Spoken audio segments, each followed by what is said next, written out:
नमस्कार साथियों, आज आपको मैं एक बहुत अच्छी कहानी बताने जा रहा हूं। जैसे कि कहानियां तो हमको हमारे जीवन से जुड़ी हुई है और कहानियां हम रात दिन सुनते रहते हैं।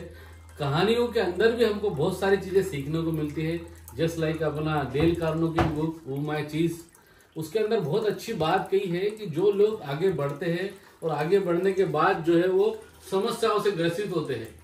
तो मैं आपको बहुत अच्छी चीज बताना चाहता हूँ। एक चूहों की कहानी है। अब आप उसको अपनी जिंदगी से रिलेट कर सकते हैं। एक बार बहुत सारे चूहे इकट्ठा हो जाते हैं। मीटिंग होती है उनकी आपस में। बोलते अब हम कैसे जिएंगे, कैसे लाइफ जिएंगे, हमको क्या करना चाहिए। सब लोग मोटिवेट रहते हैं एकदम नए नए। जैसे हम लोग जैसे नया नया लाइफ की शुरुआत करते थे, कैसे मोटिवेट रहते हैं, तो ऐसे मोटिवेट रहते हैं सब लोग। उसके अंदर सब चूहे इकट्ठा हो जाते हैं और स्टार्टअप करते हैं कि अपने जीवन की शुरुआत।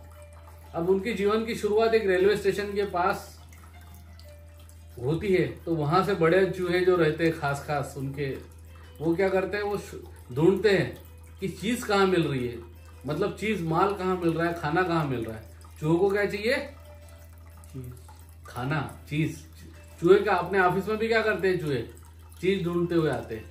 तो चूहे क्या करते हैं, चीज ढूंढते हुए आते हैं और चीज ढूंढ लेते हैं। वो फिर अपनी जो है यहाँ से उठा के ले जाते हैं। जैसे एक गोडाउन से उनको दाने मिल गए मूंगफली के, वो उठा के ले गए, अपने परिवार वालों को खिलाए और परिवार वालों को बोला उनने कि भैया अब कोई टेंशन की जरूरत नहीं, मैंने ऐसी जगह देखी है, यहाँ पे बहुत सारे दाने हैं, बहुत सारे मूंगफली के दाने हैं, ये बहुत अपन को बढ़िया मजा आएगा। तो ये चूहे इतने खुश हो जाते हैं कि भैया, बड़े भैया को तो बढ़िया खदान मिल गई दाने की, बड़ा माल है यहाँ पे, अपना तो पूरा जीवन निकल जाएगा। सब लोग सेटलमेंट की काम करते हैं, अरे तू भी ला। सब लोग अपने छोटे छोटे मकान बना लेते हैं वहां पे चूहे, और अपना घर बना के, बिल बना के उसके अंदर रहने लगते हैं। बस जब भी भूख लगी गए और बढ़िया गोडाउन से सामान ले आए उठा के, वहां से जो भी चॉकलेट वैकलेट, बिस्किट तेल वेल जो भी मिल रहा हो चूहों को, सब उठा के लाते हैं। खुश रहते हैं, परिवार में खुशहाली, अरे वाह वाह, आज ये बनाएंगे, कल वो बनाएंगे, सब सेटल्ड हो जाते चूहे अपने उसमें बिल में। गवर्नमेंट का एक नियम आता है कि भैया ये जो रेलवे स्टेशन, ये गोडाउन है, यहाँ से ट्रांसफर होगा। तो गोडाउन का जितने भी नियम आने के बाद महीने भर के अंदर सारा माल जो है वहां से साफ होके गवर्नमेंट उसको दूसरी जगह शिफ्ट कर देती है।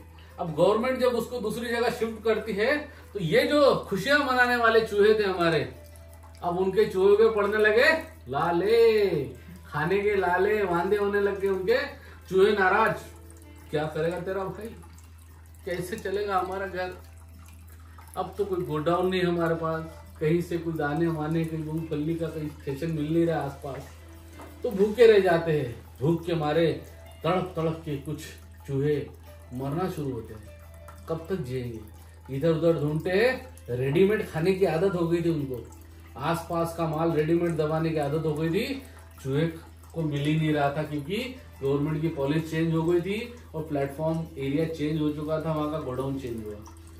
फिर उसके अंदर के कुछ ऐसे चूहे थे उसके अंदर जो मोटिवेट थे, जिनका लक्ष्य क्लियर था, जो सेटल्ड होने के बजाय जो है वो चीज, उनको मालूम था कि चीज तो अपन को ढूंढना ही है। तो उसके अंदर से कुछ मुट्ठी भर चूहे बाहर निकल जाते हैं चीज की तलाश में, और कुछ चूहे वहीं पे रह जाते हैं कि अरे यार, मैंने तो यहाँ मकान बनाया, अब मैं कैसा करूंगा, मैं तो यहीं रहूंगा, यहीं पैदा हुआ, यहीं मरना है मेरे को, अब मेरा क्या होगा, मेरे बच्चों का क्या होगा, ये सोच के सभी चूहे जो है वो मर जाते हैं। और कुछ चूहे, मुट्ठी भर चूहे जो निकल जाते हैं उस आस में कि कुछ तो मिलेगा। मेहनत करते हैं, दूर तक जाते हैं, 2-4-10 दिन भूखे रहने के बाद भी अपने दौड़ते कुछ ढूंढ लेते हैं। कभी कुछ मिलता है उनको खाने को, कभी कुछ मिलता है रास्ते में, सब कर लेते हैं। फिर वापस उनको चूहे के लिए खुशखबरी है कि नया गोडाउन मिल गया, नया एरिया मिल गया। सबको खुशखबर देने की कोशिश करते हैं। तब तक उनके पीछे अगर मुड़ के देखते हैं तो उनके पास फिर 10-15 ही चूहे दिखते हैं पीछे, बाकी सारे जो उनके रिश्तेदार थे सब मर चुके होते हैं, क्योंकि उनको वो खाना नहीं मिलता और वो परिवर्तन की तलाश में जाते ही नहीं। तो ये चीज जो है इनको मिल जाती है चूहों को, और चूहे फिर वहां पे अपना घर बसाते हैं। फिर धीरे धीरे वो समझ जाते हैं कि सेटलमेंट कुछ नहीं होता लाइफ में, स्ट्रगल हमेशा करती रहनी चाहिए और खोज हमेशा होनी चाहिए। मराठी में कहावत है, गरज ही शोधाची जननी है। मतलब अगर आपको कोई समस्या है, कोई गरज, मतलब आपको कोई चीज की ऐसा लगता है कि यार ये मुझे आवश्यकता है किसी चीज की, तो आवश्यकता ही आपकी जो सर्चिंग मतलब इनोवेशन कराती है। आज जो भी, जैसे मान के लो चप्पल बनी, तो आपको जब कांटे चुभे होंगे तभी तो चप्पल बनी। जब छाता बना, बारिश आई तब छाता बना, ठंड आई तो स्वेटर और कपड़े बने। तो ये चीज जो है हमने सीखी कहाँ से? समस्याओं से। तो इसीलिए किसी भी चीज को ऐसा लेके मत करो कि भाई मुझे तो सेटल्ड होगा, अब मुझे कुछ नहीं करना, मेरे तो बाल बच्चे ये वो सब सेटल्ड हो गए, 2 बहनों की शादी कर ली, सब हो गया। ऐसा कुछ नहीं। जिंदगी में स्ट्रगल हमेशा करते रहनी चाहिए, क्योंकि आप कितने भी बड़े हो जाओ, कहीं पे भी हो सकता है भूकंप भी आ जाए, हो सकता है बाढ़ आ जाए। आपने देखा बाढ़ आके कितने लोग चले गए थे वहां पे। कौन सा मंदिर था? केदारनाथ में बाढ़ आई, मालूम था कि किसी को? नहीं। अरे भैया, जीवन में सब कुछ हो सकता है। वो ताज के अंदर लोग खाना खा रहे थे, एकदम बम गिर गया। तो जीवन में किसी भी चीज का कोई मालूम नहीं है हमको, किसी कब क्या होने वाला है। इसलिए एकदम सेटल्ड होके यार भाई, ऐसा टेंशन फ्री में ऐसा मत सोचो कि सब हो गया और अब मैं क्या करूंगा। हमेशा परिवर्तन के लिए तैयार रहो, बस यही मुझे कहना है।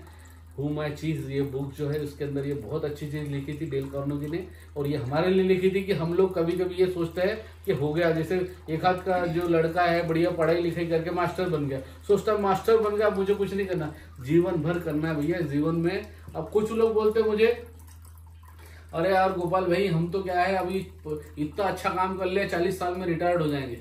कभी नहीं रिटायर्ड होता आदमी।